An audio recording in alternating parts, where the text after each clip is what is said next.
Hello students, West Bengal school service commission 9-10 level biological সায়েন্সের document ভেরিফিকেশনের date দিয়ে দিয়েছে।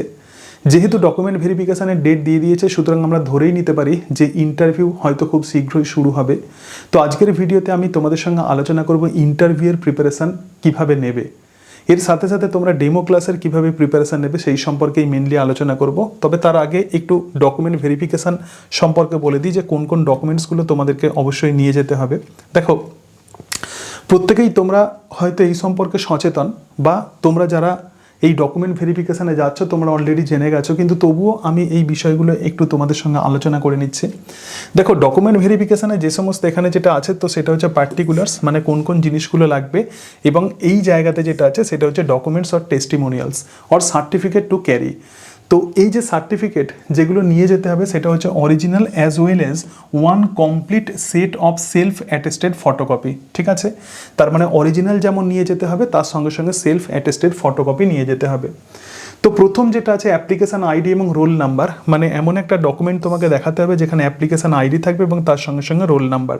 তাহলে এটা কোথায় তোমরা পাবে? অ্যাপ্লিকেশান ফর্ম এবং দিস ইন্টিমেশন লেটার। তার মানে এই যে ইন্টিমেশন লেটার আছে, এই ইন্টিমেশন লেটারটা নিয়ে যেতে হবে, এর সঙ্গে সঙ্গে অ্যাপ্লিকেশান ফর্ম যেটা পরীক্ষার সময় তোমরা ফিল আপ করেছিলে সেটা নিয়ে যেতে হবে। এবং দেখো, নেম অ্যান্ড ফটো আইডেন্টিটি, মানে তুমি এখানে যে অ্যাপ্লিকেশান করেছো অ্যাকচুয়ালি সেই ব্যক্তিটা যে তুমি, তো সেটা তোমাকে প্রমাণ করতে হবে। তাহলে তার জন্য কি নিয়ে যেতে হবে? ভোটার আইডি কার্ড, এবং তার সঙ্গে সঙ্গে অথবা হতে পারে সেটা আধার কার্ড, অথবা হতে পারে প্যান কার্ড, বা হতে পারে পাসপোর্ট। কিন্তু আমি তোমাদেরকে সাজেশান দেবো যে এই তিনটে ডকুমেন্টসই কিন্তু তোমরা নিয়ে যাবে। সেটা অরিজিনাল এবং তার সঙ্গে সঙ্গে অ্যাটেস্টেড কপি যেটা বলা হয়েছে, তো সেটা নিয়ে যাবে। তোমরা দেখাবে কিন্তু আধার কার্ড, কিন্তু তার সঙ্গে সঙ্গে ব্যাকআপে ভোটার আইডি কার্ড এবং প্যান কার্ড নিয়ে যাবে। যদিও এখানে বলেছে any one from the above, কিন্তু তবুও আমার সাজেশান হচ্ছে তোমরা তিনটেই নিয়ে যাবে। এর সাথে সাথে দেখো, ডেট অফ বার্থ মানে জন্ম সার্টিফিকেট। এক্ষেত্রে অনেকের হয়তো বার্থ সার্টিফিকেট নেই, তাহলে তাদের ডেট অফ বার্থের প্রুফ কী হবে? মাধ্যমিকের অ্যাডমিট কার্ড অথবা মাধ্যমিকের সার্টিফিকেট। যদি এখানে সার্টিফিকেট বলা আছে, কিন্তু তোমরা মাধ্যমিকের অ্যাডমিট কার্ড নিয়ে যাবে। কিন্তু এখানে যে কয়েকটা জিনিস বলা আছে সেগুলো সব কিন্তু আলাদা করে রাখবে।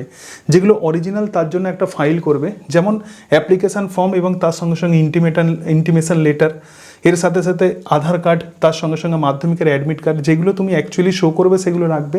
আর ব্যাকআপের জন্য আলাদা একটা ফাইল রাখবে। তো সেই ফাইলের মধ্যে প্যান কার্ড থাকবে, তার সঙ্গে সঙ্গে মাধ্যমিকের সার্টিফিকেট থাকবে ইত্যাদি, এই সমস্ত বিষয়গুলো তোমরা রাখবে। ঠিক আছে, এর সঙ্গে সঙ্গে দেখো, ইডব্লিউএস বা ক্লাস অথবা কাস্ট সার্টিফিকেট, অবশ্যই কাস্ট সার্টিফিকেট নিয়ে যাবে, যারা যে কাস্টে আছো, বিলং করছো, সেই কাস্ট সার্টিফিকেট। এবং ফিজিক্যালি হ্যান্ডিক্যাপড ক্যান্ডিডেটের জন্য valid physically handicap certificate from competent authority of the government of West Bengal. তাহলে যাদের প্রধানত জেনারেল কাস্টে তোমরা যারা আছো তাদেরকে এই ডকুমেন্টস দেখাতে হবে না, বা ফিজিক্যালি হ্যান্ডিক্যাপড সার্টিফিকেট যারা নয় তো তাদেরকে শো করতে হচ্ছে না। এবং গ্র্যাজুয়েশন স্কোর, দেখো গ্র্যাজুয়েশন স্কোর তার মানে তুমি গ্র্যাজুয়েশনে কত মার্কস পেয়েছো। যেহেতু এই এক্সামিনেশানে কোয়ালিফিকেশানের একটা মার্কস আছে, তো সেই জন্য এই ডকুমেন্টসটাও কিন্তু খুব গুরুত্বপূর্ণ। এক্ষেত্রে গ্র্যাজুয়েশনের মার্কশিট তোমাকে শো করতে হবে, এবং এর সাথে সাথে দেখো, পোস্ট গ্র্যাজুয়েশনের স্কোরের জন্য পোস্ট গ্র্যাজুয়েশনের মার্কশিট তোমাকে নিয়ে যেতে হবে। এবং যেটা খুব গুরুত্বপূর্ণ সেটা হচ্ছে teacher training credentials, teacher training marksheet and proof of the effect that the institution is recognised by competent authority, that is the NCT or RCI. তাহলে তুমি যে কলেজ থেকে বিএড করেছো সেটা যে এনসিটি রেকগনাইজড, তার একটা প্রুফ কিন্তু তোমাকে নিয়ে যেতে হবে। এবং অ্যাপ্রুভাল লেটার ফ্রম দ্য, যদি প্রায়র টিচিং এক্সপিরিয়েন্সে যেহেতু নাম্বার আছে, সেই জন্য যারা যারা এই টিচিং এক্সপিরিয়েন্সে যে তোমরা যারা যারা নাম্বার পেয়েছো, বা যারা যারা টিচিং এক্সপিরিয়েন্স দিয়েছো, তো তাদেরকে কি করতে হবে? তাদেরকে অ্যাপ্রুভাল দিতে হবে। তো অ্যাপ্রুভাল প্রধানত স্কুলের টিচারদের প্রধানত অ্যাপ্রুভাল যিনি দিয়ে থাকেন তিনি হচ্ছেন ডিআই। তাহলে ডিআই অফিস থেকে প্রধানত সেই অ্যাপ্রুভাল দিতে হবে in case of West Bengal. এবং mentioning the date of initial joining, তো অ্যাপ্রুভালেই প্রধানত ইনিশিয়াল জয়নিং কবে আছে সেটা যেমন মেনশন করা আছে। এবং candidate must also provide adequate proof that they work or are working in substantive post, তারা যে পোস্টে তারা আছে, তো সেই পোস্ট সেটা তাদেরকে দেখাতে হবে। এবং তার সঙ্গে সঙ্গে in a government or government aided or government sponsored schools at the secondary or HS level. তাহলে এই যে এক্সপিরিয়েন্সের যে স্কোর যেটা দেওয়া হবে সেটা তার জন্য প্রধানত গভর্নমেন্ট অথবা গভর্নমেন্ট এইডেড অথবা গভর্নমেন্ট স্পন্সর স্কুলে তাদেরকে সার্ভিস করতে হবে এবং সেই অ্যাপ্রুভাল কিন্তু অবভিয়াসলি ডিআই থেকে হতে হবে। সুতরাং এই সমস্ত ডকুমেন্টসগুলোই প্রধানত নিয়ে যেতে হবে। তো তোমরা বুঝতে পারছো তাহলে যার ক্ষেত্রে যেরকম সুইটেবল হবে তো তার ক্ষেত্রে সেইভাবে নিয়ে যেতে হবে। কিছু ইম্পর্টেন্ট নোটস আছে, দেখো ইম্পর্টেন্ট অংশগুলো আমি পড়ছি। All candidates must bring their intimation letter, তাহলে সমস্ত ক্যান্ডিডেটকে তাদের কিন্তু ইন্টিমেশন লেটার নিয়ে যেতে হবে, যেটা এখানে বলা আছে download from the commission's website, এবং তার সঙ্গে সঙ্গে all candidate should bring all the above original documents and one set of self attested copy of the same. ঠিক আছে, তার মানে যে অরিজিনাল ডকুমেন্ট তুমি দেখাচ্ছ তার সঙ্গে সঙ্গে সেলফ অ্যাটেস্টেড কপি তোমাকে দেখাতে হবে।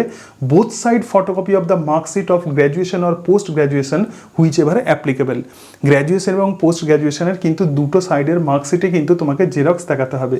In case of in service candidate a proper approval letter should be produced before the verification board. তার মানে যারা এক্সপিরিয়েন্সের জন্য যারা প্রধানত অ্যাপ্লাই করেছো তো তাদেরকে কিন্তু যেটা বলছিলাম যে তোমাদের কিন্তু অ্যাপ্রুভাল শো করাতে হবে। In case of degrees obtained, ঠিক আছে, তো এই সমস্ত বিষয়গুলো আছে, এগুলোর আমি পড়ছি না, মেন জায়গাগুলো আমি পড়লাম। তাহলে ডকুমেন্ট ভেরিফিকেশানে প্রধানত এই অংশগুলো লাগছে। আবার বলছি যেহেতু ডকুমেন্ট ভেরিফিকেশানের ডেট দিয়েছে তাহলে আমরা ধরেই নিতে পারি এবার খুব দ্রুত হয়তো ইন্টারভিউয়ের ডেট দেবে। সুতরাং ইন্টারভিউয়ের প্রিপারেশান তোমরা কিভাবে নেবে, দেখো এই অংশগুলো তো প্রধানত তোমাদের আছে, অর্থাৎ এই ডকুমেন্টসগুলো সব কিছু আছে, এর জন্য আলাদা করে প্রিপারেশানের দরকার নেই। শুধুমাত্র এগুলোকে ঠিকঠাকভাবে প্রপার ওয়েতে ফাইলিং করে রাখা এটাই কিন্তু গুরুত্বপূর্ণ। একটা ফাইলে যেটা শো করবে, আবার বলে দিচ্ছি কিভাবে ফাইলিং করবে। একটা ফাইল নেবে যে ফাইলে অরিজিনাল ডকুমেন্টসগুলো থাকবে এবং তার সঙ্গে সঙ্গে এগুলো তোমাকে জেরক্স করতে হবে এবং সেলফ অ্যাটেস্টেড করতে হবে, সেটা একটা ফাইলে নিয়ে চলে যাবে। এবং অনেক সময় এরকম হয় যে সুতো বেঁধে সেটাকে দিতে হয়, কোনো পিন করা বা স্টেপলার করা এইগুলো বা প্রধানত কোনো ক্লিপ দিয়ে লাগিয়ে দেওয়া এরকম প্রধানত অনেক সময় নেয় না। তো সেই কারণের জন্য তোমরা দরকার হলে ছুঁচ সুতো নিয়ে যাবে, ওখানেও হয়তো পাওয়া যাবে কিন্তু তবুও সেটা নিয়ে যাবে। ঠিক আছে, অনেক সময় সেলাই করে দিতে বলা হয়, তাহলে যদি বলে যে সেলাই করে দিতে তখন তোমাদের অসুবিধা হতে পারে। তো এই ছোট ছোট বিষয়গুলো কিন্তু তোমাকে খেয়াল রাখতে হবে। তাহলে একটা ফাইলে অরিজিনাল এবং তার সঙ্গে সঙ্গে এই অ্যাটেস্টেড কপিগুলো রাখছো, সেলফ অ্যাটেস্টেড কপি, এবং আরও একটা ফাইলে আরও একটা সেলফ অ্যাটেস্টেড কপি রাখবে। যে ডকুমেন্টসগুলো তুমি দিচ্ছ সেই সেম ডকুমেন্টসের আর একটা ফাইলে সেলফ অ্যাটেস্টেড কপি রাখবে এবং তার সঙ্গে সঙ্গে অন্যান্য অ্যাক্সেসারি তোমার কাছে যত ডকুমেন্টস আছে সমস্ত ডকুমেন্টস নিয়ে যাবে। যদি এখানে শুধুমাত্র বলা হচ্ছে যে মাধ্যমিকের অ্যাডমিট কার্ড, তাহলে মাধ্যমিকের সার্টিফিকেটটা অন্য একটা ফাইলে ঢুকে যাবে। আবার তুমি যদি আধার কার্ড দেখাও তাহলে ভোটার আইডি কার্ড এবং প্যান কার্ডটা অন্য একটা ফাইলে রাখবে। এগুলো অ্যাক্সেসারি ডকুমেন্ট হিসাবে ব্যাকআপে তোমার কাছে থাকবে। তো ডকুমেন্ট ভেরিফিকেশানে এইভাবে প্রিপারেশান নিতে হবে। এবং বলি যে তোমরা এত কষ্ট করে এত দূর এসেছো, সুতরাং এখান থেকে কিন্তু 1 ইঞ্চি জমি ছাড়লে হবে না, তার জন্য ভালোভাবে প্রিপারেশান নিতে হবে, মেন্টালি প্রিপারেশান নিতে হবে। তোমাদেরকে বলবো যে WB SSC SLST বায়োলজিক্যাল সায়েন্সের প্রধানত ইন্টারভিউয়ের প্রিপারেশান তোমরা কিভাবে নেবে। তো প্রথমেই আগে বলি যে ইন্টারভিউ এই যে তোমরা দিতে যাচ্ছ এখানে কম্পিটিশান কিন্তু খুবই টাফ হতে চলেছে। কেন কম্পিটিশান টাফ হতে চলেছে এই জায়গাটা দেখলেই তোমরা বুঝতে পারবে। দেখো যে ক্যান্ডিডেট যেটাকে ডাকা হয়েছে 1.6 এগেনস্ট 1, অর্থাৎ একটা সিট থাকলে 1.6 জনকে ডাকা হয়েছে। আমি যে কথাগুলো বলছি গেজেটে প্রধানত এগুলো আছে। সুতরাং একটা সিটের এগেনস্টে 1.6 জনকে ডাকা হয়েছে, তার মানে কম্পিটিশান হিউজ হতে চলেছে। যেহেতু 100 মার্কসের প্রধানত এক্সামিনেশান, তো অলরেডি তোমরা কিন্তু 80 মার্কস তোমরা কিন্তু ফিক্সড, এটা কিন্তু তোমরা কভার করে এসেছো। তো এই 80 মার্কসের মধ্যে যেগুলো আছে সেটা রিটেন এক্সামিনেশানে 60 মার্কস এবং তার সঙ্গে সঙ্গে একাডেমিক কোয়ালিফিকেশানে যেটা ছিল 10 মার্কস এবং টিচিং এক্সপিরিয়েন্সে 10 মার্কস। তো এই অংশগুলো তোমরা প্রধানত কভার করেছো। সুতরাং এই 80 মার্কসে একটা লিস্ট পাবলিশ করা হয়েছে। ঠিক আছে, তো এই লিস্টে প্রধানত যাদের নাম আছে, যাদের কাট অফ অর্থাৎ লাস্ট কাট অফ যদি একাধিক জন যদি পেয়ে থাকে তাহলে সেই একাধিক জনকেও কিন্তু এক্ষেত্রে ডাকা হয়েছে, সেটা তোমরা জানো। এখন বাকি যেটা পড়ে আছে সেটা হচ্ছে 20 মার্কস। সুতরাং এই 20 মার্কসটাকে আমরা যদি ভাঙি, এই 20 মার্কসে যেটা আছে সেটা হচ্ছে ওরাল অ্যাসেসমেন্ট। ওরাল অ্যাসেসমেন্টে আছে 10 মার্কস এবং তার সঙ্গে সঙ্গে লেকচার ডেমনস্ট্রেশন আছে 10 মার্কস। তো ইন্টারভিউ দেওয়ার পরে তোমাদের যে প্যানেল যেটা প্রকাশ হবে বা যেটা লিস্ট যেটা প্রকাশ হবে তো সেটাকে আমরা বলবো মেরিট লিস্ট। ঠিক আছে, ইন্টারভিউ দেওয়ার পরে যেটা প্রকাশ হবে তো সেটাই কিন্তু মেরিট লিস্ট। তার মানে যারা যারা ইন্টারভিউ দেবে তাদের প্রত্যেকেরই কিন্তু নাম থাকবে এই মেরিট লিস্টে।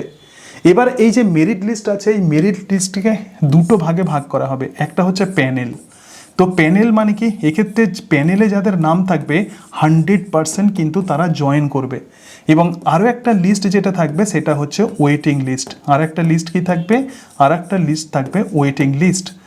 তাহলে ইন্টারভিউ দেওয়ার পরে যে লিস্ট যেটা হবে তো সেটা মেরিট লিস্ট, এবং মেরিট লিস্ট দুটো ভাগে ভাগ হবে, একটা প্যানেল এবং আর একটা ওয়েটিং লিস্ট। এবং প্যানেল থেকে যদি কোনো পোস্টের জন্য টিচার যদি না পাওয়া যায় তখন ওয়েটিং লিস্ট থেকে নেওয়া হবে, এবং এই ওয়েটিং লিস্টের ভ্যালিডিটি থাকবে 1 ইয়ার, রাইট? তাহলে এই যে 20 মার্কস, এটা কিন্তু অত্যন্ত ভাইটাল হতে চলেছে। এই 20 মার্কস যেটাকে আমরা বলবো ওরাল অ্যাসেসমেন্ট এবং তার সঙ্গে সঙ্গে লেকচার ডেমনস্ট্রেশন। তোমরা যারা যারা ইন্টারভিউ দেবে তাদের নলেজ মোরারলেস সিমিলার। তো ইন্টারভিউতে প্রধানত যেটা দেখা হবে সেটা হচ্ছে তোমার কনফিডেন্স এবং তার সঙ্গে সঙ্গে তুমি কিভাবে নিজেকে এক্সপ্রেস করছো, এই বিষয়গুলোই জেনারেলি দেখা হয়। এবং তোমার টিচিং স্কিল কেমন, খুব কম সময়ের মধ্যে কিন্তু তোমাকে টিচিং স্কিল দেখিয়ে দিয়ে আসতে হবে। এক্ষেত্রে যে 20 মার্কসের এক্সামিনেশন হবে তাকে নাম কি দেওয়া হয়েছে, ওরাল ইন্টারভিউ এবং তার সঙ্গে সঙ্গে লেকচার ডেমনস্ট্রেশন। তাহলে তুমি তোমার প্রিপারেশনকে একদম দুটো ভাগে ভাগ করে নাও। এক নাম্বার হচ্ছে ওরাল ইন্টারভিউ এবং সেকেন্ড হচ্ছে ডেমো ক্লাসের প্রিপারেশন বা লেকচার ডেমনস্ট্রেশন। তো প্রথমেই বলি যে ওরাল ইন্টারভিউয়ের জন্য প্রিপারেশন কীভাবে নেবে, অর্থাৎ এই যে ওরাল ইন্টারভিউ এটা কিন্তু 10 মার্কসের ইন্টারভিউ হচ্ছে। কত মার্কসের? এক্ষেত্রে যে তুমি প্রিপারেশন নিচ্ছ সেটা কিন্তু 10 মার্কসের। এবং মনে রাখবে, আবার তোমাদেরকে বলছি যে এত দূর পর্যন্ত তোমরা এসেছো এত কষ্ট করে, এত বছর পরে, সুতরাং এক্ষেত্রে কিন্তু কোনো রকম চান্স দিলে হবে না, খুব ভালোভাবে প্রিপারেশান নিতে হবে। মাত্র কয়েকদিন তুমি পড়াশোনা করবে, 15 থেকে 20 দিন বা 1 মাস। তো এই 1 মাসের মধ্যেই কিন্তু তোমার ফিউচার নির্ধারিত হয়ে যাবে। দেখো, ওরাল ইন্টারভিউয়ের প্রিপারেশান নেওয়ার জন্য প্রথমেই আমি তোমাদের যেটা বলবো সেটা হচ্ছে মাইন্ড সেট আপ। তোমরা প্রত্যেকেই শুনে থাকবে বা তোমরা হয়তো জানো যে আমাদের মনটাই সব। তুমি যেরকম মনে করবে তুমি কিন্তু সেরকম হবে। তোমার যদি মনে হয় তুমি এই ইন্টারভিউ ক্র্যাক করবে, তুমি ডেফিনেটলি ইন্টারভিউ ক্র্যাক করবে। আর তুমি যদি ভাবো যে এত কিছু পড়াশোনা করতে হবে আমি পারবো না, তাহলে তুমি পারবে না, তোমার জায়গায় কিন্তু অন্যজন চলে আসবে। সুতরাং মাইন্ডটাকে তুমি স্ট্রং করো, নিজেকে প্রথমে প্রিপারেশান নাও, নিজের মনটাকে তৈরি করো। তো সেই মনটাকে তৈরি করার জন্য কি করবে, ছোট ছোট বিষয়, কিন্তু সেই ছোট ছোট বিষয়গুলোই কিন্তু অনেক বেশি ভাইটাল হতে পারে। তো প্রথমেই বলি ড্রেস এবং তার সঙ্গে সঙ্গে ডকুমেন্টস। তোমরা ইন্টারভিউতে যে ড্রেস পরে যাবে সেই ড্রেসটা এখন থেকে ঠিক করে নাও। লাইট কালারের ড্রেস ছেলেদের ক্ষেত্রে বলছি, এবং তার সঙ্গে সঙ্গে ডার্ক কালারের প্যান্ট। একটা টিচার সুলভ যেরকম পোশাক হয় তো সেই রকম পোশাক এখন ঠিক করে নাও। যদি কোনো নতুন পোশাক তৈরি করো তাহলে সেটাকে ভালো করে কেচে নাও, একদম নতুন পরে যাবে না, সেটাকে কেচে নিয়ে ভালো করে আয়রন করে সেটাকে রেখে দাও। তো এখন থেকে এই ড্রেস ঠিক করে রাখো। এবং তার সঙ্গে সঙ্গে যে ডকুমেন্টস, এই যে ডকুমেন্টস ভেরিফিকেশান হচ্ছে, এই ডকুমেন্টসগুলোও কিন্তু তোমাকে ইন্টারভিউয়ের সময় নিয়ে যেতে হবে, কখনোই ভুল করবে না। সুতরাং ডকুমেন্ট ভেরিফিকেশানের পরে যে দুটো ফাইল তুমি নিয়ে গেছো সেগুলোকে আবার যত্ন করে রেখে দাও। তাহলে এইটা হয়ে গেল, তুমি ডকুমেন্টসগুলোকে তুমি সিকিউর করে রাখলে। এর সঙ্গে সঙ্গে জুতো, দরকার হলে নতুন জুতো কিনে নাও, ঠিক আছে? আবার বলছি ছোট ছোট বিষয়, কিন্তু এগুলোই কিন্তু অনেক বেশি ভাইটাল। তো যখনই এটা তুমি করে ফেলছো তখনই তুমি বুঝতে পারছো যে তোমার প্রিপারেশান কিছুটা হয়ে গেল, 10% তোমার প্রিপারেশান এগিয়ে গেল। এই বিষয়গুলো আর তোমাকে চিন্তা করতে হবে না, এই হ্যাজার্ডাসগুলো তোমাকে আর চিন্তা করতে হচ্ছে না। এরপরে যেটা তোমাদেরকে বলবো, প্রত্যেকের যেটা করা উচিত সেটা হচ্ছে রেগুলার মেডিটেশান, অন্তত 15 থেকে 20 মিনিট। তুমি ঘুম থেকে প্রত্যেক দিন সকালবেলা উঠে বিছানাতে বসে তুমি একটু চোখ বুজে ভাবো আগের দিন তুমি কি পড়েছো, এবং তার সঙ্গে সঙ্গে তোমার সামনে এই যে এত বড় ইন্টারভিউ আসছে, তো সেই ইন্টারভিউ তুমি ভালোভাবে ক্র্যাক করবে। এবং সারা দিন সেই দিনটা তুমি কি করবে একদম ওই মেডিটেশনের সময় তুমি চিন্তা করে নাও। This is very very important. এবং তার ফলে তোমার প্রিপারেশান ভালো হবে এবং তোমার মধ্যে একটা কনফিডেন্স তৈরি হবে। নিজেকে এটা বোঝাও, নিজেকে এটা বিশ্বাস করাও যে তুমি পারবে। যারা যারা হয়তো রিটেন এক্সামিনেশানে যারা কম নাম্বার পেয়েছো তারা ভাবছো যে তোমরা পারবে না, সেটা নয়। ভালো করে বোঝাও যে আমিও পারবো, আমি এই 20-র মধ্যে 20 মার্কস আমি পাবো, এটা নিজেকে বোঝানোর চেষ্টা করো। তো এইভাবে তোমরা কিন্তু মাইন্ড সেট আপ তৈরি করো। এরপরে যেটা বলবো ওরাল ইন্টারভিউয়ের প্রিপারেশানের জন্য, সেটা হচ্ছে সেলফ অ্যাওয়ারনেস। দেখো, সেলফ অ্যাওয়ারনেস মানে কি, তোমাকে নিজেকে সম্পর্কে জানতে হবে, তোমার নিজের সম্বন্ধে জানতে হবে। তো তুমি একটা টিচার হওয়ার জন্য ইন্টারভিউ দিতে যাচ্ছ, তাহলে কেন তুমি টিচার হওয়ার জন্য ইন্টারভিউ দিতে যাচ্ছ, একটা টিচারের কি গুণ, সেই বিষয়টা আগে ভালো করে বোঝো। তার সঙ্গে সঙ্গে তোমার নিজের হবি এবং তার সাথে সাথে তোমার সাবজেক্ট, তার মানে তুমি যদি জুলজি স্টুডেন্ট হও, তুমি কেন জুলজি চয়েস করলে, অন্যান্য সাবজেক্ট কেন চয়েস করলে না? বা যদি এরকম হয় যে সায়েন্সের স্টুডেন্টসরাই ভালো বা আর্টসের স্টুডেন্টসরা প্রধানত খারাপ, এরকম যে একটা কনসেপশন আছে, আপনার কি মনে হয়? এরকম কিছু বেসিক ধারণা, যেটাকে আমরা বলবো সেলফ অ্যাওয়ারনেস, এর মধ্য দিয়ে হয়তো তোমার মেন্টালিটি যাচাই করা হতে পারে। সুতরাং এইগুলো সম্পর্কে চিন্তা করে যাও। এরকম যেন না হয় যে ইন্টারভিউয়ে কোনো প্রশ্ন করা হচ্ছে, তারপর তুমি উত্তর দিতে পারছো না, ইন্টারভিউ অনেকটা থেমে গেছে, এরকম যেন না হয়। যদি কোনো প্রশ্নের উত্তর যদি না দিতে পারো, তাহলে তুমি কিন্তু না বলে দেবে যে স্যার এই মুহূর্তে আমার মনে পড়ছে না বা এটা আমি বলতে পারছি না।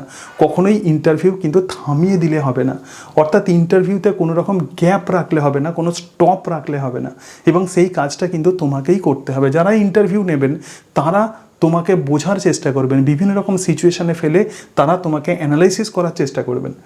এর সাথে সাথে বলি, এই সেলফ অ্যাওয়ারনেসে তুমি যদি কোনো প্রশ্নের উত্তর না দিতে পারো, তার মানে তোমার মধ্যে যে কনসেপ্ট যেটা আছে, যেমন তুমি কেন টিচার হতে চাইছো, তুমি কেন জুলজি চয়েস করলে বা তুমি কেন বোটানি চয়েস করলে, এই রকম প্রশ্নের যদি উত্তর না দিতে পারো, সেটা কিন্তু অনেক বেশি নেগেটিভিটির দিকে যাবে।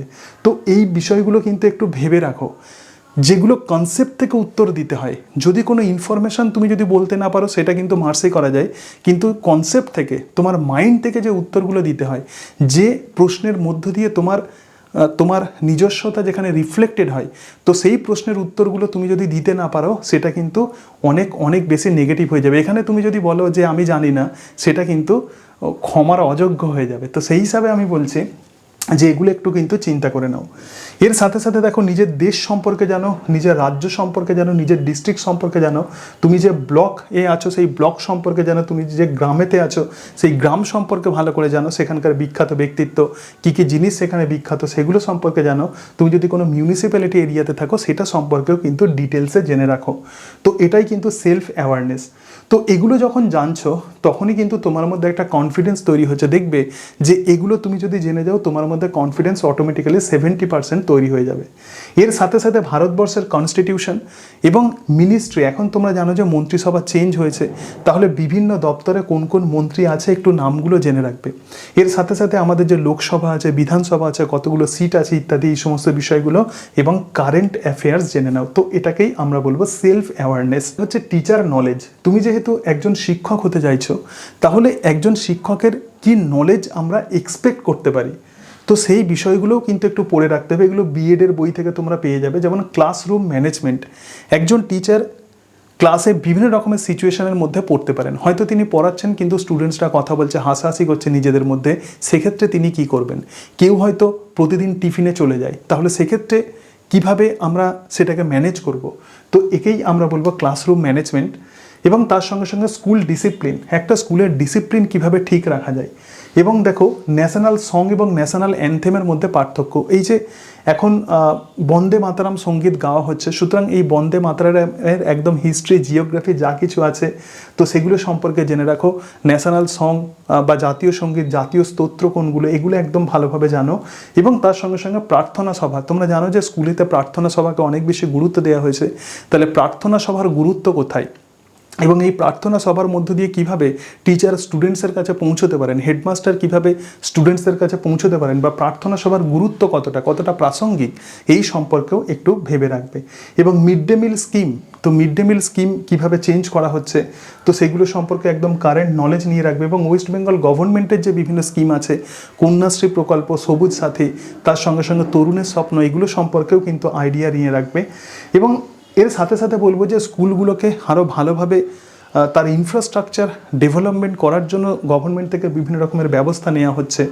সুতরাং এগুলো সম্পর্কে একটু মাথায় রাখবে যে পানীয় জলের ব্যবস্থা বা ড্রিঙ্কিং ওয়াটার সম্পর্কে কিন্তু জেনে রাখবে। জল কতটা পরিমাণে পৃথিবীতে জল আছে, কোন জলকে বিশুদ্ধ জল বলবো ইত্যাদি, এই সমস্ত বিষয়। কারণ ছাত্রছাত্রীরা প্রধানত জল তাদের স্বাস্থ্যের জন্য অত্যন্ত গুরুত্বপূর্ণ, ছাত্রছাত্রীদের স্বাস্থ্যের জন্য। তো সেই হিসাবে একজন টিচার হিসেবে জলের গুণাগুণগুলো কিন্তু তোমাকে জানতে হবে, এবং তার সঙ্গে সঙ্গে অন্যান্য ব্যবস্থা, একটা স্কুলকে কিভাবে তুমি ভালো করতে পারো। হয়তো তোমাকে প্রশ্ন করা হতে পারে যে আপনি স্কুলে গিয়ে দেখলেন যে সেখানে পানীয় জলের ব্যবস্থা নেই বা ল্যাট্রিন ঠিকঠাক নেই, তাহলে এক্ষেত্রে আপনি কি করবেন। এরকম কিছু কিছু প্রশ্ন স্কুল ম্যানেজমেন্ট এগুলো সম্পর্কেও কিন্তু একটু আইডিয়া রাখবে, এবং তার সঙ্গে সঙ্গে ন্যাশনাল এডুকেশনাল পলিসি। এর সাথে সাথে তোমাদেরকে বলবো যে তোমরা বিএডে পড়েছো, যেমন ভারতীয় মনীষীদের যে চিন্তাভাবনা, রবীন্দ্রনাথের শিক্ষা চিন্তা, স্বামী বিবেকানন্দের শিক্ষা চিন্তা, ঋষি অরবিন্দের শিক্ষা চিন্তা, মন্তেশ্বরী, ফ্রয়েবেল, তো এইরকম কয়েকটা মনীষীর ধারণা কিন্তু পড়ে রাখবে। এগুলোই প্রধানত টিচার নলেজ। আমার মনে হয় প্রশ্ন প্রধানত এই জায়গাতেই ঘোরাফেরা করবে। তো বিএড থেকে যদি দেখো তাহলে প্রধানত এই জায়গাগুলো থেকেই প্রশ্ন ঘোরাফেরা করবে। এর সাথে সাথে evaluation, formative evaluation, summative evaluation, এবং টিচিং যে মেথড, লেকচার, ডেমনস্ট্রেশন, তার সঙ্গে সঙ্গে বিভিন্ন যে প্রজেক্ট মেথড, তো এগুলো সম্পর্কেও জেনে রাখো। আমি একটু লিখছি, যেমন ধরো এর সাথে সাথে যেটা পড়বে সেটা হচ্ছে মেথডস অফ টিচিং, যেমন lecture, demonstration, method, teaching method, methods of teaching, এবং এর সাথে সাথে আর একটা টপিক আমি অ্যাড করে দিচ্ছি, সেটা হলো ইভ্যালুয়েশন। তো ইভ্যালুয়েশন বা মূল্যায়ন, যেমন ফর্মেটিভ ইভ্যালুয়েশন, সামেটিভ ইভ্যালুয়েশন, এরকম ইভ্যালুয়েশন কিন্তু পড়তে হবে। এবং সিম্প্যাথি, এমপ্যাথি ইত্যাদির মধ্যে কি পার্থক্য আছে, তো সেই অংশগুলো কিন্তু তোমাদেরকে জানতে হবে। এরপরে বলবো যে ডেমো ক্লাসের জন্য তোমরা কিভাবে প্রিপারেশান নেবে। তো ডেমো ক্লাসের প্রিপারেশান বলতে এটা কিন্তু 10 মার্কসের। তাহলে আগে যেটা বললাম সেটা 10 মার্কসের ওরাল ইন্টারভিউয়ের প্রিপারেশান, এবং এই যে প্রিপারেশান সেটা ডেমো ক্লাসের জন্য প্রিপারেশান। ডেমো ক্লাসের প্রিপারেশানকে আমি দুটো ভাগে ভাগ করেছি, একটা টপিকের প্রিপারেশান এবং তার সঙ্গে সঙ্গে প্র্যাকটিক্যাল অ্যাপ্লিকেশান। তো টপিকের প্রিপারেশান কীভাবে নেবে, তুমি যে সাবজেক্ট, তুমি এরকম ভাববে না যে তোমার সাবজেক্টের এক্সামিনেশান হয়ে গেছে বলে সাবজেক্ট থেকে কোয়েশ্চেন্স করা হবে না, এরকম কিন্তু কখনোই ভাববে না। সাবজেক্ট থেকেও কিন্তু প্রশ্ন করা হবে। তো এক্ষেত্রে যে সিলেবাস, 9-10 লেভেলের সিলেবাস, স্কুলেতে 9-10 লেভেলের যে সিলেবাস আছে সেটা ভালো করে তোমরা কিন্তু জেনে রাখবে। তোমরা অনেকেই হয়তো টিউশনি পড়াও, সুতরাং তোমাকে যদি প্রশ্ন করা হয় আপনি এখন কি করছেন, টিউশন করছে, কোন ক্লাস তাহলে আপনি পড়ান, তো সেই ক্লাসের কি সিলেবাস আছে, কেমন ধরনের স্টুডেন্টস আপনি পড়ান, তাদের বিহেভিয়ার কেমন, হ্যাঁ, তো এই রকম কিছু কিছু আইডিয়া কিন্তু মাথায় রাখতে হবে। সুতরাং সিলেবাস সম্পর্কে 9-10 লেভেলের সিলেবাস কিন্তু জেনে রাখবে। কেউ যদি ক্লাস 5-এর পড়াও, 5-এর সিলেবাস জেনে রাখবে। কেউ যদি 6-এর পড়াও বলো, 6-এর সিলেবাস ভালো করে জেনে রাখবে, ঠিক আছে। এবং 9 থেকে 12-এর বায়োলজি ভালো করে পড়ো। আরও ভালো হয় যদি এনসিইআরটি বইটা যদি ভালো করে ফলো করো, তাহলে 9 থেকে 12 পর্যন্ত বায়োলজি বই ভালো করে পড়তে হবে। এবং 11-12-এর যদি এনসিইআরটি বই ফলো করো তাহলে কিন্তু তুলনামূলকভাবে বেটার হয়, কারণ এনসিইআরটিতে কনসেপ্টগুলো ক্লিয়ার করা আছে। তোমরা অনেকেই হয়তো নিটের জন্য পড়াও, সুতরাং এক্ষেত্রে তোমাদের অসুবিধা হওয়ার কথা নয়। এবং টপিকের নলেজ, অর্থাৎ তুমি এক্ষেত্রে যে ডেমো ক্লাসের জন্য যে টপিক যেটা চয়েস করছো, তো সেই টপিকের নলেজ কিন্তু একদম এমএসসি লেভেল পর্যন্ত রাখতে হবে। ধরা যাক তুমি হয়তো ডেমনস্ট্রেশন দেবে মাইটোকন্ড্রিয়া স্ট্রাকচার, সুতরাং মাইটোকন্ড্রিয়া স্ট্রাকচার, মাইটোকন্ড্রিয়ার মধ্যে কোন কোন প্রোটিন আছে, কিভাবে কাজ করছে, বিটা অক্সিডেশন কোথায় হচ্ছে। তো আমি যেটা বলতে চাইছি যে টপিক তুমি চয়েস করো না কেন, তো সেই টপিক যেটা ডেমো টপিক হিসাবে চয়েস করবে সেটার নলেজ কিন্তু একদম এমএসসি লেভেল পর্যন্ত রাখবে। এবং রিটেন এক্সামিনেশান, এর সাথে সাথে বলবো রিটেন এক্সামিনেশানে তোমরা যা পড়েছো সেইগুলো ভালো করে একটু দেখে নেবে। এবং স্পেশাল পেপার, তোমার যে স্পেশাল পেপার আছে সেই স্পেশাল পেপারটা কিন্তু খুব ভালো করে পড়ে যাবে।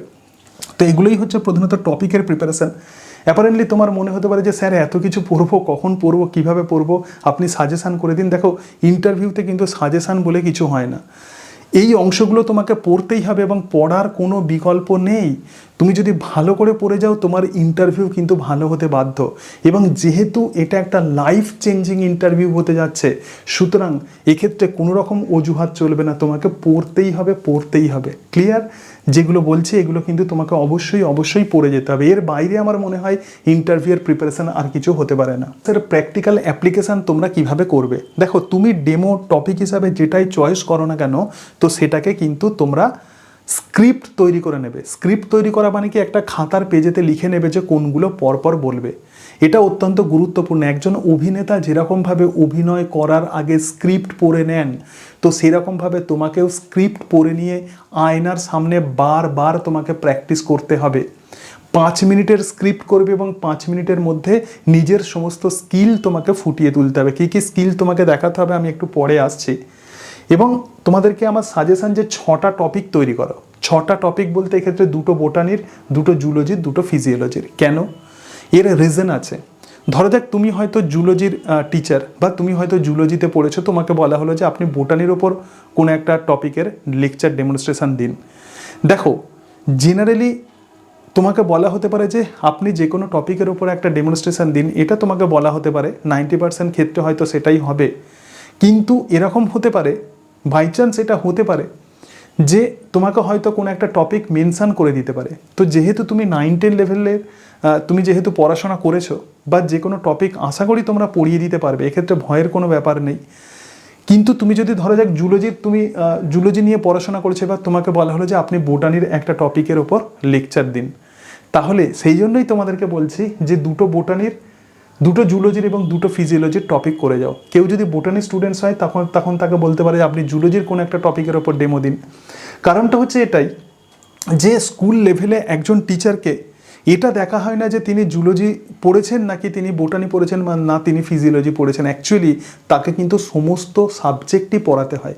তো সেই হিসাবে তুমি যদি জুলজির স্টুডেন্ট হও, তোমার দেখে নেওয়া হতে পারে যে তোমার বোটানিতেও নলেজ আছে। তো সেই জন্য বলছি যে সাবজেক্টেরই হও না কেন, 2টো বোটানি, 2টো জুলজি, 2টো ফিজিওলজির টপিক কিন্তু পড়ে নেবে। এবং যে টপিকগুলো তোমরা লেকচার ডেমনস্ট্রেশন হিসাবে চয়েস করছো, তো সেই টপিকগুলো কিন্তু স্পেশাল প্রিপারেশান নিতে হবে। কোন পর্যন্ত বলেছিলাম?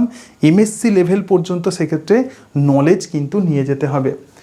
এর সাথে সাথে লেকচার ডেমনস্ট্রেশনের সময় ম্যাক্সিমাম ডায়াগ্রাম ইউজ করার চেষ্টা করবে। বায়োলজিতে ছবি কিন্তু কথা বলে, ডায়াগ্রাম দিয়ে তোমাকে বোঝাতে হবে এবং বুলেট পয়েন্ট, একদম প্যারাগ্রাফ লিখবে না, বুলেট পয়েন্ট দিয়ে লেখার চেষ্টা করবে। এবং এক্ষেত্রে ফলো 50% রুলস। 50% রুলস মানে কি? তার মানে তুমি বলবে 50% এবং তার সঙ্গে সঙ্গে ডায়াগ্রাম আঁকবে 50%। তবে তোমরা ডেমো ক্লাসের জন্য প্রধানত বা ডেমোটা তোমরা কিভাবে দেবে, তবে তার আগে বলে দিই, এই যে 10 মার্কসের যে ওরাল পার্সোনালিটি টেস্ট, যেটা তোমাকে প্রধানত চেক করা হবে, এই সম্পর্কে আমি অলরেডি আলোচনা করেছি, তবে একটু দেখে নাও। এক্ষেত্রে তোমার অ্যাওয়ারনেস কিন্তু দেখা হবে, যেমন knowledge of the West Bengal government scheme, situational judgement দেখাতে হবে, empathy and the classroom crisis management, তুমি কতটা সংবেদনশীল সেটা তোমার দেখাতে হবে, এবং তার সঙ্গে সঙ্গে subject fluency, rapid recall of the core biological fact. তার মানে তোমাকে যে কোনো প্রশ্ন করা হলে তোমাকে কিন্তু চটজলদি উত্তর দিতে হবে। আবার বলছি, যে সমস্ত প্রশ্নগুলো প্রধানত মেন্টালিটি বেসড, মানে যেখান থেকে তোমার মানসিকতা যাচাই করা হয়, সেই প্রশ্নের উত্তর কনসেপ্টগুলো সেগুলো ভালোভাবে তোমাদেরকে অবশ্যই কিন্তু দিয়ে আসতে হবে। কিন্তু কিছু ইনফরমেটিভ কোয়েশ্চেন্স, সেটা সাবজেক্ট থেকে হতে পারে, তুমি যদি বলতে না পারো তাহলে সিম্পলি পোলাইটলি বলে দেবে যে স্যার এই মুহূর্তে আমার মনে পড়ছে না। তো এইগুলো প্রধানত ওরাল ইন্টারভিউতে এইভাবে পার্সোনালিটি টেস্ট করা হয়। আর যেটা ডেমো সেটা হচ্ছে পেডাগজিক্যাল টেস্ট। পেডাগজিক্যাল টেস্ট মানে কি? তুমি কিভাবে পড়াচ্ছ। এক্ষেত্রে যেটা দেখাবে সেটা হচ্ছে বোর্ড ওয়ার্ক, তুমি কতটা ক্লিয়ারলি তুমি ডায়াগ্রাম ইউজ করছো, ক্লিয়ারিটি বা ক্লিয়ারলি তুমি কতটা ভালোভাবে বলতে পারছো, তার সঙ্গে সঙ্গে তুমি কি ডায়াগ্রাম ইউজ করছো সেটা। এর সাথে সাথে তোমার পশ্চার, মানে অ্যাজ এ টিচার হিসেবে তুমি কিভাবে দাঁড়িয়ে আছো। অনেকে হয়তো এরকম বেঁকে দাঁড়ালো বা অনেকে এইভাবে দাঁড়ালো, সুতরাং এটা কিন্তু দেখা হবে তোমার পশ্চার। এবং subject clarity, ability to distil the complex concept simply, অর্থাৎ যে সমস্ত কনসেপ্ট বা আইডিয়া যেগুলো কমপ্লেক্স, একটু জটিল, সেটাকে তুমি কতটা সহজে বোঝাতে পারছো সেটা। এবং এর সাথে সাথে engagement, using an interactive hook to capture the attention. আমরা অনেক সময় কী করি, যখন পড়াই একটা যান্ত্রিকভাবে আমরা বলে যাই, সুতরাং তোমাকে এমনভাবে পড়াতে হবে যাতে ওই 5 মিনিট কোনোরকমভাবে যারা ইন্টারভিউ নিচ্ছেন তারা যেন বোর্ড না হয়ে যান। তো সেই হিসাবে তোমাকে পড়তে হবে। The board evaluate your capacity to teach.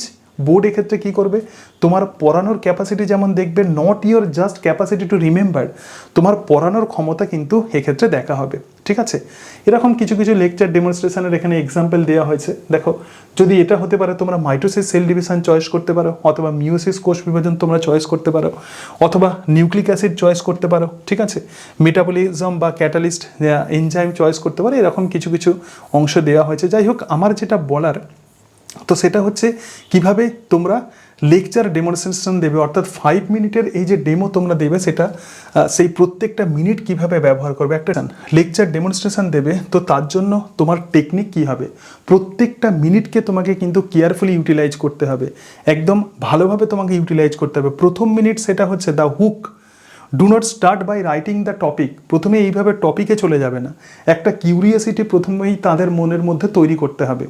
যেমন তুমি যদি ফটোসিনথেসিস বা সালোক সংশ্লেষ পড়াও, তাহলে এটা বলবে যে আজকে তুমি কি খেয়ে এসেছো, আচ্ছা ভাত ডাল এগুলো খেয়ে এসেছো।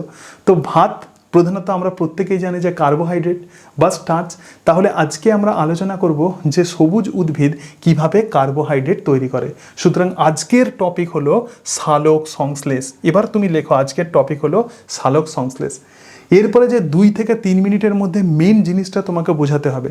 তাহলে প্রথম মিনিটে তোমার ইন্ট্রোডাকশন হয়ে গেল, 2 থেকে 3 মিনিটের মধ্যে the core concept, introduce the biological process এবং স্পিক ক্লিয়ারলি। এই সময় কিন্তু একদম পরিষ্কারভাবে তোমাকে বলতে হবে maintain eye contact with the panel.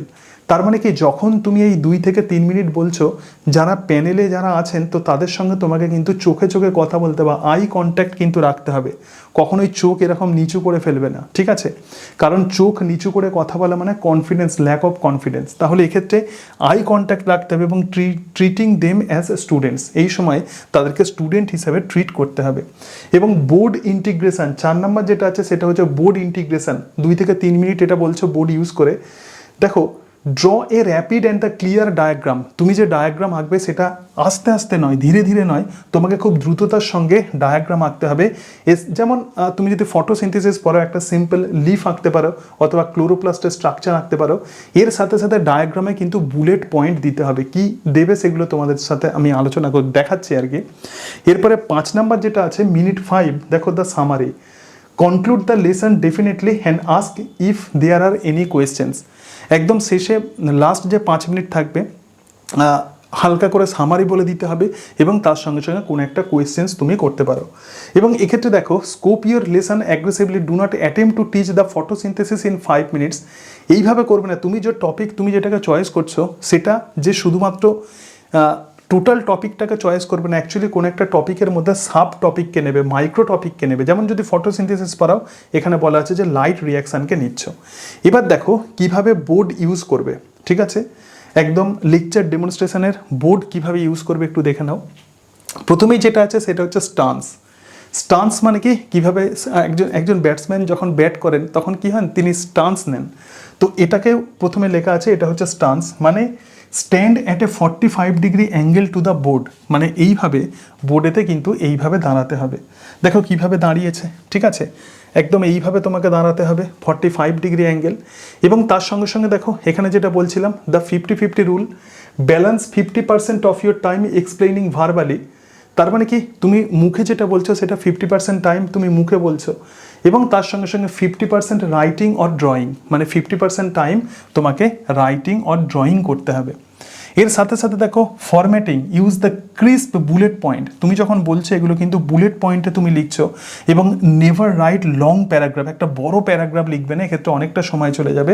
এবং এর সাথে সাথে দেখো ইমেজ মানে visual aids, leverage biology's advantage or draw simple and the labelled image. এক্ষেত্রে যে ইমেজ সেটা যেন পরিষ্কার হয়, খুব দ্রুততার সঙ্গে যেন সেটা তোমরা আঁকতে পারো, তো সেই হিসাবে সিম্পল ইমেজ ইউজ করবে। এবং একটা ইম্পর্টেন্ট অংশ দেখো, never turn your back completely to the interview panel while writing. তুমি যখন লিখছো তখন একদম কমপ্লিটলি এইভাবে পিছন ফিরে কিন্তু লিখবে না। যেটা বলছিলাম 45 ডিগ্রি অ্যাঙ্গেলে কিন্তু তোমাকে বোর্ড ইউজ করতে হবে এবং মেনটেন পেরিফেরাল আই কন্ট্যাক্ট। যখন তুমি লিখছো পেরিফেরাল আই কন্ট্যাক্ট, ঠিক আছে, ডিরেক্ট নয়, এক্ষেত্রে পেরিফেরাল আই কন্ট্যাক্ট তোমাকে রাখতে হবে এবং continue speaking as you write. যেটা তুমি কথা বলছো বা যেটা তুমি লিখছো সেটা কিন্তু তোমাকে বলতে হবে।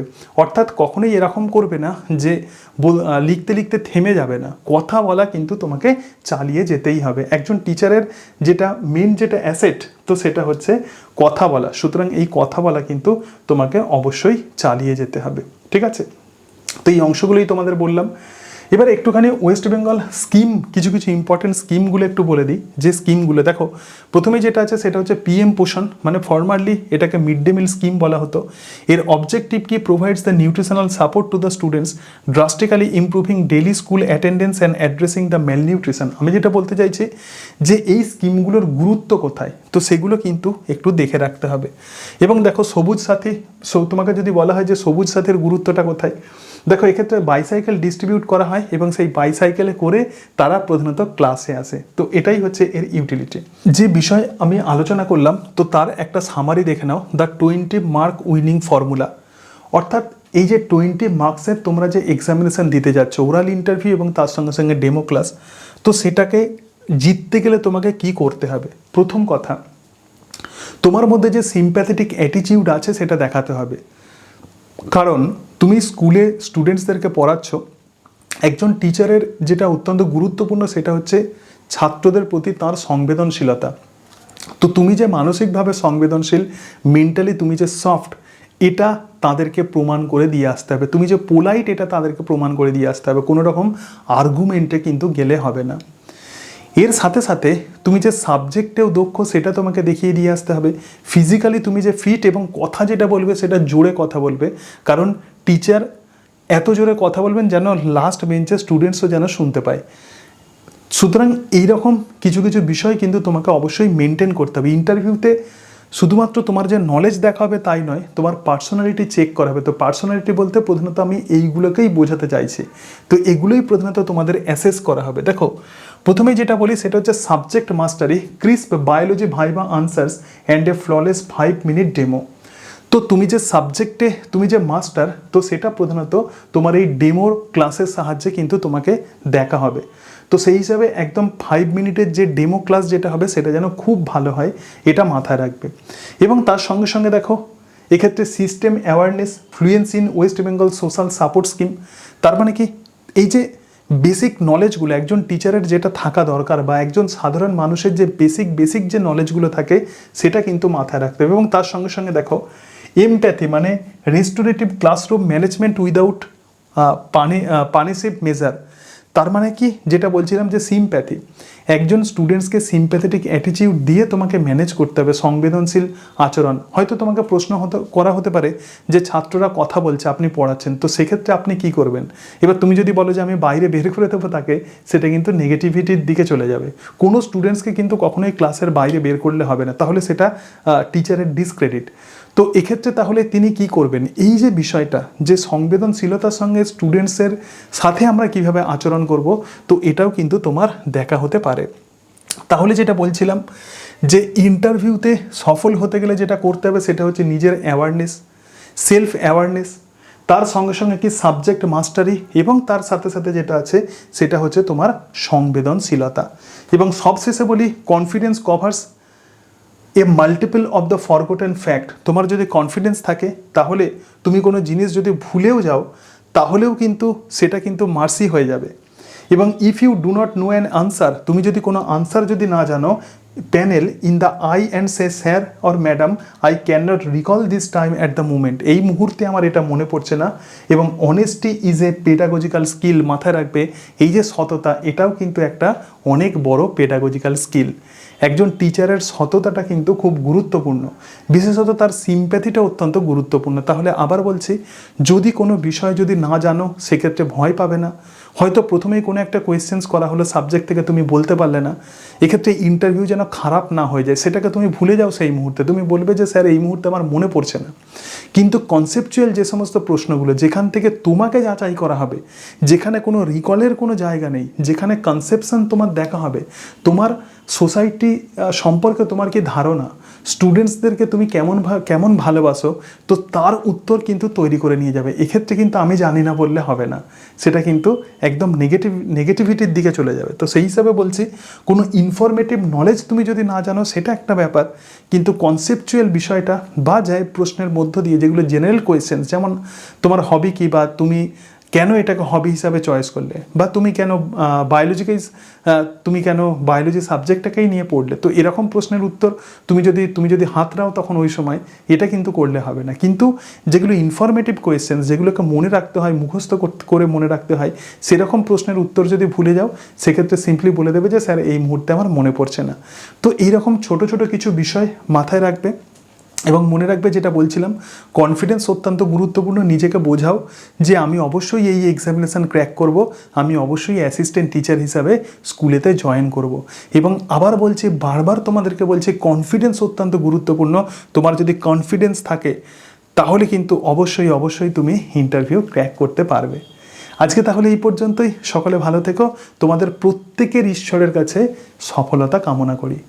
অনেক দিন তোমরা দুশ্চিন্তার মধ্যে ছিলে, ঈশ্বর যেন তোমাদের এই দুশ্চিন্তার অবসান ঘটান। Thank you and that's it.